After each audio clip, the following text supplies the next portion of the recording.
It's an excellent response, of course, to the unjustified criticism that they've had. And I just hope it ends the ridiculous idea that the players are blind to all of the issues around them. Warren, I know you work with a lot of players, current and former, so I'm sure you'd agree. Absolutely. And as I said yesterday evening when the announcement was made, I think it's not about society, politicians or personalities or celebrities telling people what to do and how to contribute.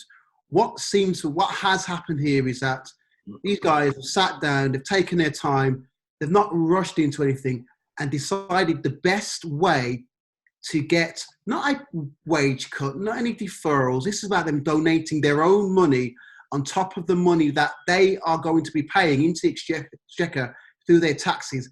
The best way to get these specific funds to the NHS. And they've come up with a brilliant plan, Players Together. It's absolutely brilliant, catchy title as well. And I think it blows any sort of doubt at all that, as you said, Darren, these players don't care, because they absolutely do. All these boys are from working class backgrounds and they get it. They understand who they are, they understand where they are in society, and they know that they have the funds and the spare funds to actually do this. And I think it's a fantastic achievement. It's a fantastic thing they're doing, and it kills any sort of conversation at all about them not showing any interest.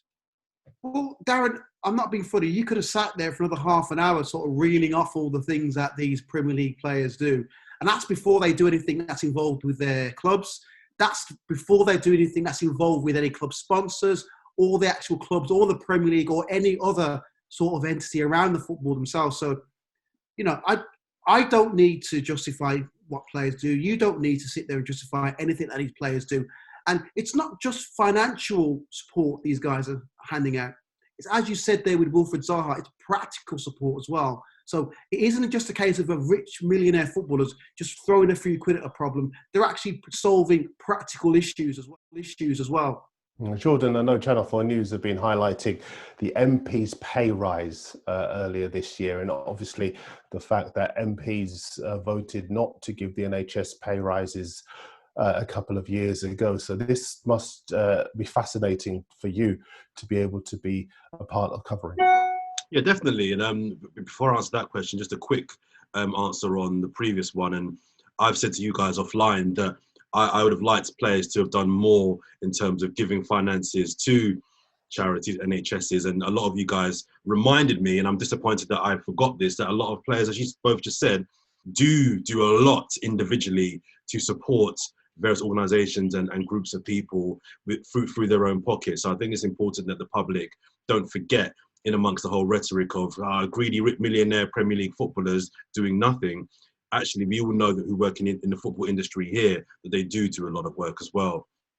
I didn't like the shots fired from the Health Secretary, Matt Hancock, towards the players a couple of weeks ago, because it seemed like a very, very lazy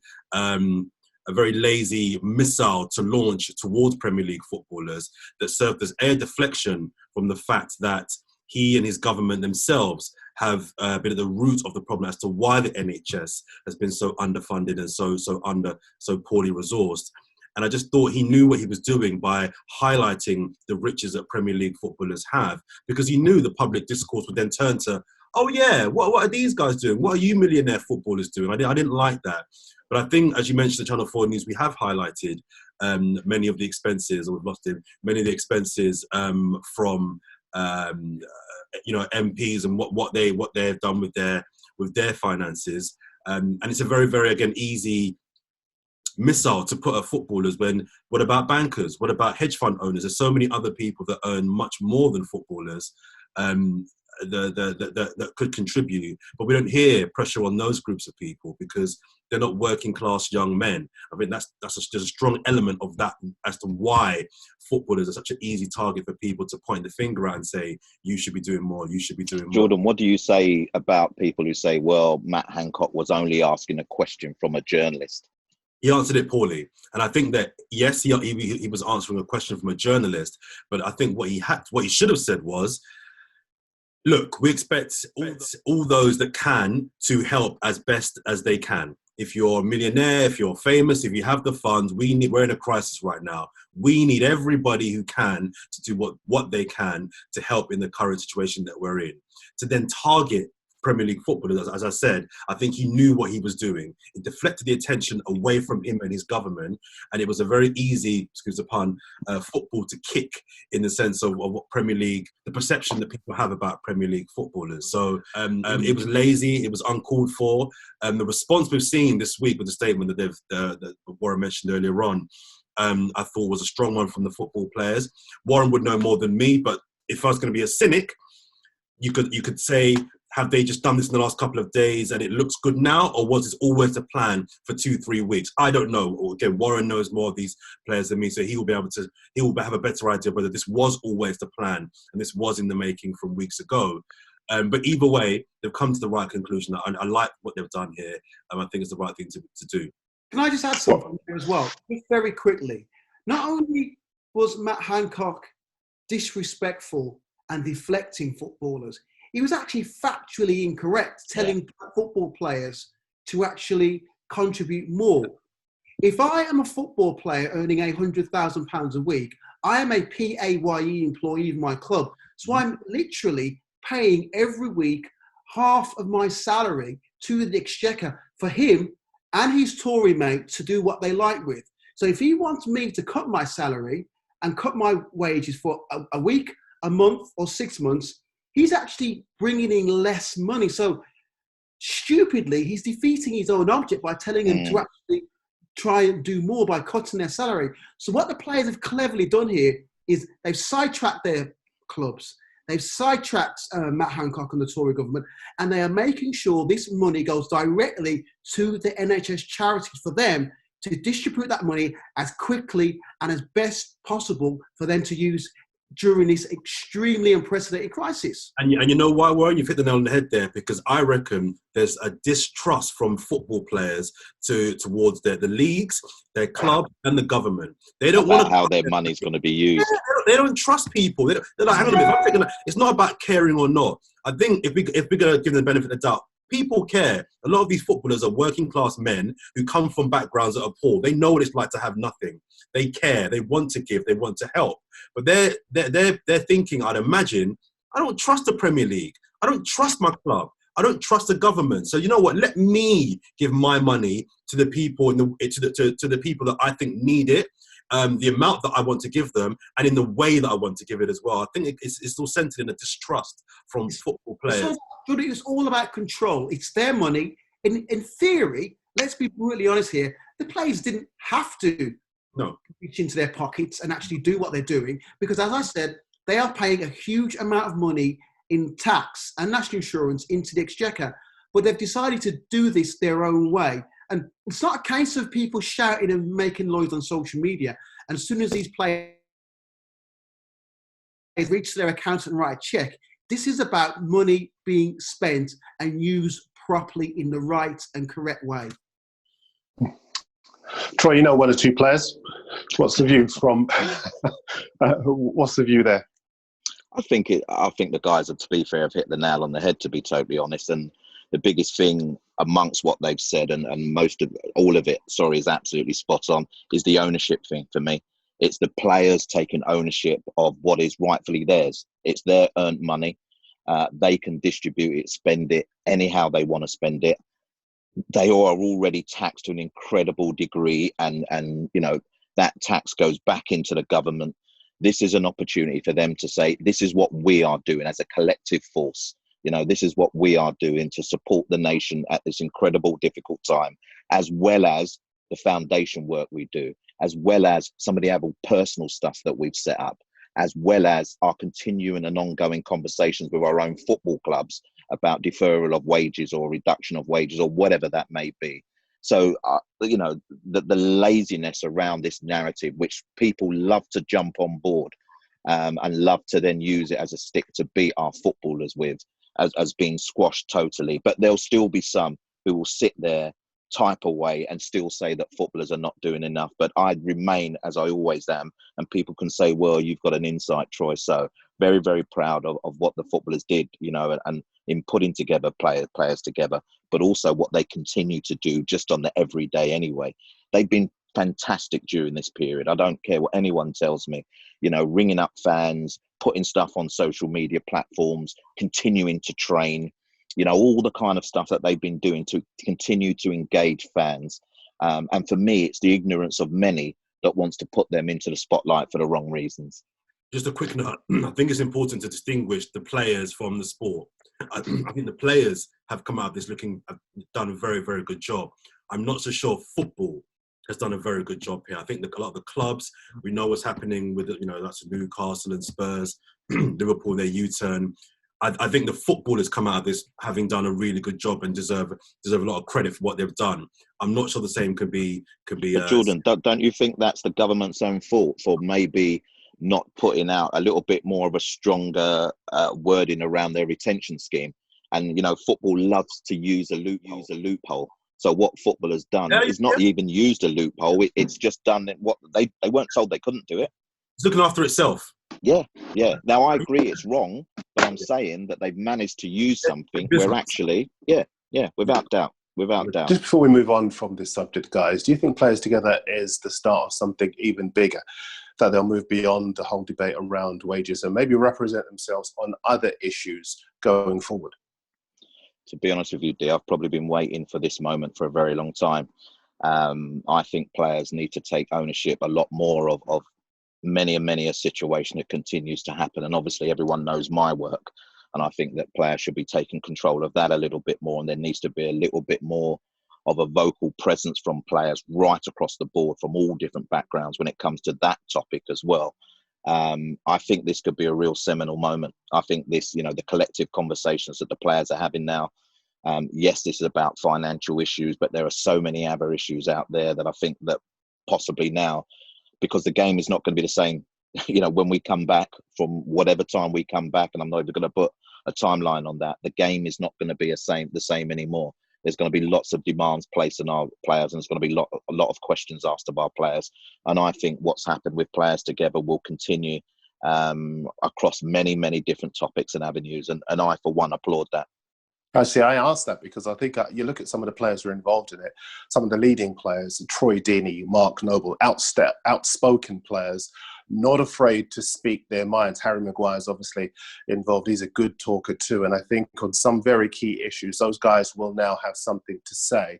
So it could well be the case that going forward on a range of issues, we could see some very strident opinions and the players representing themselves well. I think it's interesting you mention that because it's all about players together. And if you actually take that on, guys, as well, that's supposed to be a union, i.e. the PFA. So I'm fascinated to see what the dynamic will be now and moving forward between the players and the PFA. Because let's be clear, Gordon Taylor and Bobby Barnes have been sidetracked to a certain degree here with this. The players have gone out with their representatives and with whoever they need to work with in terms of the charity cause and charity experts. They've bypassed their union and they've gone and done this themselves. So again, it will be interesting to see what the dynamic and the relationship is between the PFA and the players moving forward in terms of charitable causes and in terms of them representing themselves and having something to say on the key issues moving forward, i.e. wage cuts, wage deferrals, and how we resume the Premier League and the EFL when we hopefully get out of this crisis. Yes, I agree with the guys. I think this is a moment to really grab and for the players to take ownership of what's going on here. I don't profess to being an expert on American sports, but as far as I'm aware, some of the American sports, the athletes, they're much more involved collectively with things like contracts, regulations, as a body as well. I think we need to, and also I know in the UK underground music scene, I know a lot of the UK rappers and artists collectively really come together to decide, you know, even things like collective for shows and festivals and contracts and record deals. They all communicate, they all link up, and they all talk to make sure that the industry as a whole is protecting them and looking into their best interests. And I would love to see just to throw a name out there, someone like Gary Lineker, for example, his days on TV may be coming to an end in Match of the Day in the next year or two. So a figure like him that's respected, known. I'm not writing him off, but you know, he can't go on forever. But I think it'll be all right. Somebody like him, I think, would be great to kind of unify the football players in this country and speak with nous, intelligence and experience, but in the interest of the collective. And I would hope to see, once we come out of this, the players see this as an opportunity to really think, you know what, we have the power. We have the power here, and we need to look after ourselves in not only financial matters, but in all matters as well. Not today, but in terms of racial issues as well. I would much love to see football players coming together to decide what decisions are going to be made going forward for the betterment of themselves, but also the sport. Guys, I've asked you all to come up with your stories that you've seen in the news today and what you think of them. What have you picked out, Warren? Well, it's staying with that theme, really. It's Manchester City are in talks with their players on wage deferrals, and already we know Pep Guardiola, who unfortunately lost his mum to coronavirus, COVID-19 this week. He's had a cut on his 20 million salary. All the other senior executives at the club have also done so. They've not furloughed staff, which I think is a fantastic thing for them to do. And obviously the NHS are using the Etihad as somewhere where they can actually work as well. But I think this shows that whatever people think about Manchester City, they're looking to run the club properly as a business. So they made 10 million profit last season, record turnovers. But at the end of the day, they have investors, they have people who have put money into the club. This is about them being a sustainable football business model moving forward. Yeah, thoughts obviously, and I'm sure all of you guys would agree, and everyone watching, with Pep Guardiola and his family for his sad loss. Sorry, Jordan, what have you picked out for us? Well, mine was also related to the situation, but to kind of be different, I'll pick another one from the Mail Online. It's a story about the Euros could be set for a shake-up ahead of next summer's rescheduled tournament, with cities, he says here, host cities, including Rome and Bilbao, getting cold feet. And there must be some financial implications there as well. But I find it quite fascinating what's going to happen with the Euros next year, because we don't know how long we're going to be going in this situation for, the next 2-3 weeks, months, whatever. And what they do with the Euros next year, I think if it's going to be a pan-European competition, is interesting, because what if some countries have got a hold of the situation more than others? How do you have games in Rome if Italy's still in a situation where it's in now, this time next summer, whereas if England or Spain aren't? So what I find interesting about this whole situation is the planning and the strategies kind of post-corona. How do you plan? I don't understand how you plan for transfers, competitions, contracts. How do you do that if you don't know? Jordan, you're a broadcaster. Would you have concerns about travelling within countries, obviously, given that the Euros would be a pan-European competition next summer? Would you have concerns about your own personal safety? I wouldn't. I probably would go. However, I'd have to do a little bit of due diligence in terms of the countries I'm going to. How bad is it in that country? How bad is it there? If I'm going to a situation where it's rife, then no, I'm not going to go. But I can take a bit of a selfish view in that I don't have any kids. I don't have an extended family in that sense. So I can I can be a little bit more, I suppose, reckless with traveling into these places for work, in a way where another journalist who has other things to think about maybe would think, you know what, I might swerve that one. But on the face of it, I probably would still travel, yeah. Troy, what have you picked out for us? Jose Mourinho. I think this is an easy one, but we might as well discuss it. Taking the players to Hadley Common, a place I know well, so 3 players, Ndombele, Sessegnon and Sanchez Davison, and doing an impromptu training session right in the public eye. At a period of time where we've spoken already about the players being under pressure and the scrutiny of the players being so much more than what it should be. And then what you do is you go and take those players into a public situation scenario and train them. Now, foresight, brilliant. Yes, well done, Jose. But you're supposed to be under government rules. Those players are not part of your family. If we take a scenario where, I know that families are, having to drop off supplies standing outside, waving at their grandchildren and you know, having to keep that social distance going, you know, but they've dropped off supplies because the family members can't go out. And you have Jose Mourinho, one of the best managers in the world, of one of the top clubs in the world, decided to take an impromptu training session right in the public eye. Doing it anyway is wrong and foolhardy.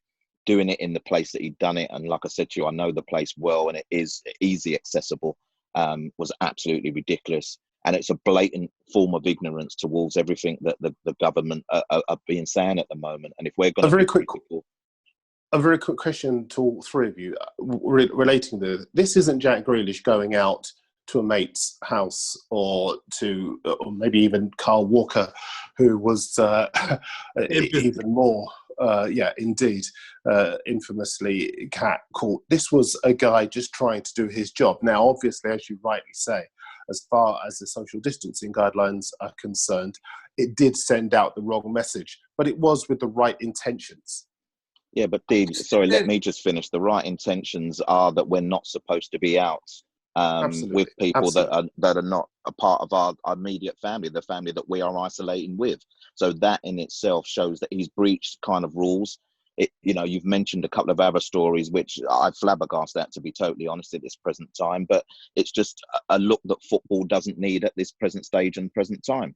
This lockdown for me has highlighted two things.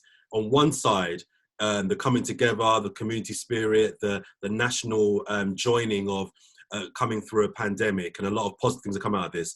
It's also highlighted how stupid some people are as well.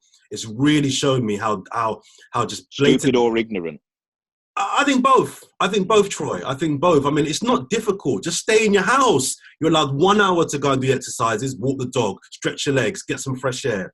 If you have to run and do your running in that hour, cool, do it. But what do you not understand about you need to be 2 meters apart? I don't understand. It's not hard. Is it just me, or is it just... No, you're right. Jordan, have you done any shopping recently? You're talking about people being 2 meters apart. Oh, man. Listen, I'm not being funny to you. I've had to look at people and say, any closer, you're going to give me a piggyback. This is ridiculous.